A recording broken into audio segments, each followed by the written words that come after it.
What's up? You're tuned in to Utopian Voids. This is Tom from Suburban Helltapes. I'm here with Dream Lover. How's it going today, man? It's going pretty good. Thanks for having me. Want to go ahead and introduce yourself and say where you're from? My name's Michael. I'm from Fontana, California, which is not too far from where we're at right now. I do Dream Lover. That's pretty much it. The Dream Lover project, like how would you genre classify it, or like, what are you going for with it? Well, so originally the group started off as a band, and we still perform as a band sometimes, but it started off as a band, and the initial idea was to do songs that you could cruise to. So it was taking like lowrider tunes, basically like oldies without being oldies. I know there's this whole boom of oldie sounding bands now, but when we started doing it, it was taking the vibe of it and the feeling of cruising music, but making it contemporary. So not just doing straight up oldies. So that's kind of where it grew out of. And because it all stems from cruising culture, I'm able to put other elements into it, you know what I mean? I could put funk into it, and I could do hip-hop sounding stuff. So Dream Lover is kind of a mix of Southern California music.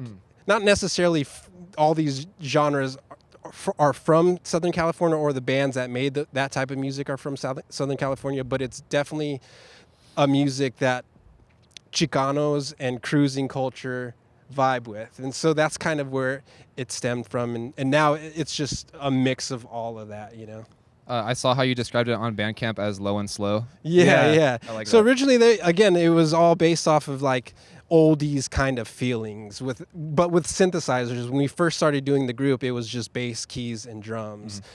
So you know, as I evolved, I started, I then added a guitar later on. And now when I perform solo, I play guitar and have a sampler that I trigger things on. And I saw you had a release from last year that was Brain Drain. You want to talk a little bit about that? Brain Drain was a release that I put out, and it was a kind of a different than what I'm normally doing. It was a power pop record that I put out, which isn't the normal sound of Dream Lover. It was more for Valentine's Day. I just had a bunch of songs that were probably 10 years old that I realized they were all love songs, and I didn't have anything new to release at the moment, so I was like, oh, I have all these songs, let me re-record them and release them for Valentine's Day, which is what it was, yeah. Kind of a Valentine's Day concept album? Yeah, it's just songs that involve love, basically, in some way or another. Cool, man. And then I think the one previous to that, I saw you did one called Less is More.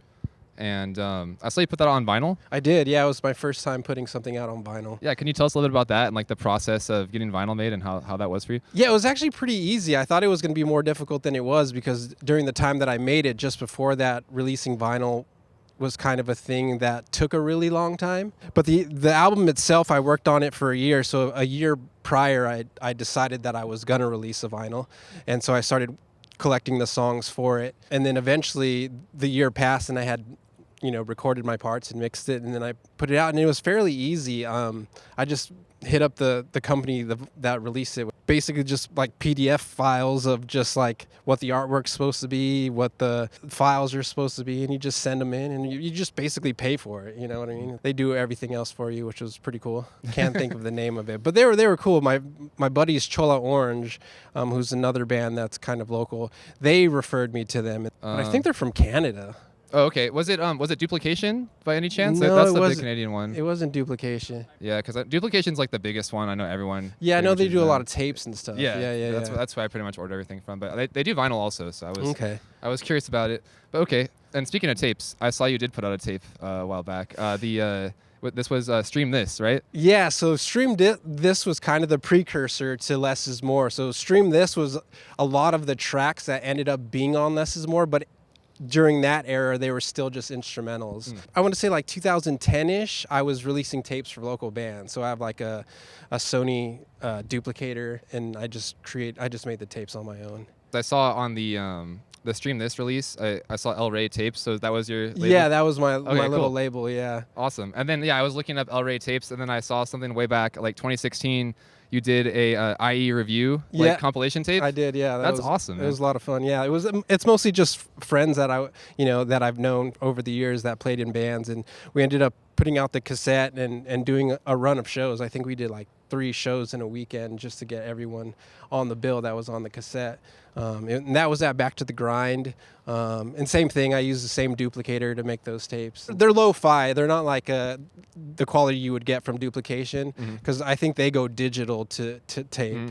And this is, analog copy. So you get double the tape hiss, essentially. Sometimes the lo-fi just hits better, though. Yeah, no, I still offer it to certain bands when I think it'll fit their vibe. You know what I mean? Like sometimes people will come and they have a really hi-fi recording and it's really clean. They're like, hey, I heard you make tapes. And I'm like, yeah. And I always have to explain, like, it's kind of lo-fi. Like there's a lot of noise and it's not as loud and clear as you're going to get from actually going to a tape duplicator. You know what I mean? I'm like, make sure to tell them, like, this is not a commercial tape duplicator. This is a, personal tape duplicator. Even though I think it was mostly, those machines are mostly used for churches and stuff back in the day. Okay. Yeah. So you walk out of the sermon and they could make the tape for you. So yeah, I know you said you're from Fontana. Any chance you've been to it's like a car street fair in downtown Ontario? They do it like once a year. Yeah, I actually went to it this past year, but I went super late, so I caught the very tail end of it. So for some reason, I always end up at like car show lowrider events, like not even planned. I'll just, in Fontana, they have them a lot. In downtown Fontana, they'll have them at least once a month, I think, during the summer. And then there's a park in South Fontana that has them at least another once a month. And I go to the swap meet a lot. I love to dig for old gear and things that are cool and sound cool. So whenever I go to the swap meet, I'll just be driving by and there'll be one, and I can't help but stop. But it's never really planned. The only one that was planned was that Ontario one, and I ended up showing up super late, and it was pretty much done. But I love old cars. Not that I'm a car guy. I don't know shit about them, but I just love the detail and the attention that they put into these things, It's an art form. It is an art form, yeah. It's a very cool art form. I mean, if I had the money, I would put together a car. Even though I don't know what the hell I'm doing, I would do it just because it's cool, Yeah. I grew up with it. My dad was really into building cars and lowriders. Before he started having kids, he had a whole handful of cars that he went through with hydraulics and the whole thing. So it's kind of something that I've always kind of been around. The music as well, it's always been a part of my existence. Yeah, I think it definitely is a big part of like not just SoCal culture, but definitely the IE as well. Yeah, no, for sure, yeah. I mean, everyone in Southern California is a little bit Mexican. You know what I mean? Like, there's no way around it. It's all the food. It's all the food, yeah. It's in us. It gets in your system. Yeah, I mean, not only that, I mean, your neighbors are going to be bumping, the music, like, at their backyard parties. Like, there's no way of getting around it. Everyone knows the vibe, Yeah. Speaking of food, is there any, like, secret or, like, underrated food spot in Fontana you want to shout out? Yeah, there's a few spots, and they're mostly carts. Not carts, but, like, trucks, There's this spot that I go to. It's called Boggs Burgers, and it's like a brisket smash burger. Oh, man. That's super good. There's a spot called Don Fuego's, and they just do the spicy chicken sandwiches. Super good.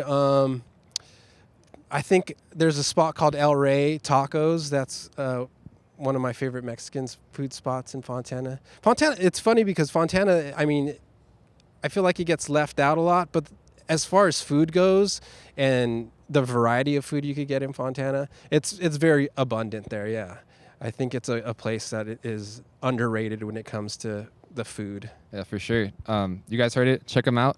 And I think also Fontana, I always see so many like house shows going on there. Like I feel like the scene there is like continuing to pop off. That's at least what I've seen on Instagram right now. And also a lot of the like the emo bands right now that are kind of becoming more popular. I've seen so many shows in Fontana lately. Yeah, Fontana always, because there's nowhere to play, you know what I mean? So the only thing you have is backyard. So yeah, growing up in Fontana, there's always been backyard parties. My buddy Fernando, he always seems to be putting together backyard shows. He does a thing called Musty Fish Bowl. Tell us about that. That sounds cool. Yeah, it's just his promotion little company that he does. Like he books at venues too, but I came to know him through backyard shows, basically. Yeah. Backyard shows where a lot of friends and connections are made. Yeah, no, for sure. I work a full-time job now, so I'm not like the backyard party guy anymore. Even going to shows, it's been a little bit less. But I'm trying to change that this year. This is one of the reasons why I booked this show. For sure. Yeah. Start of some new stuff for 2025. Yeah, no, totally. What's in your record player? All kinds of stuff. I mean, there are some bands that I've grown to love, like Cholo Orange is one of my favorite bands. Brain Story is another one that is killing it right now. As far as what I'm listening to, there's always, Parliament, Funkadelic, Brentwood, rest in peace recently. Pearl and the Oysters are one of my favorites. So anything else you want to shout out or talk about? Yeah, I mean, I just want to say what's up to the boys, the Dream Lover crew, Vinny, Mark, and Kent. That's the band when we play as a band. They're always there holding it down. This has been Tom for Utopian Voids, here with Dream Lover. Thanks for watching. Back to you. Thanks for watching.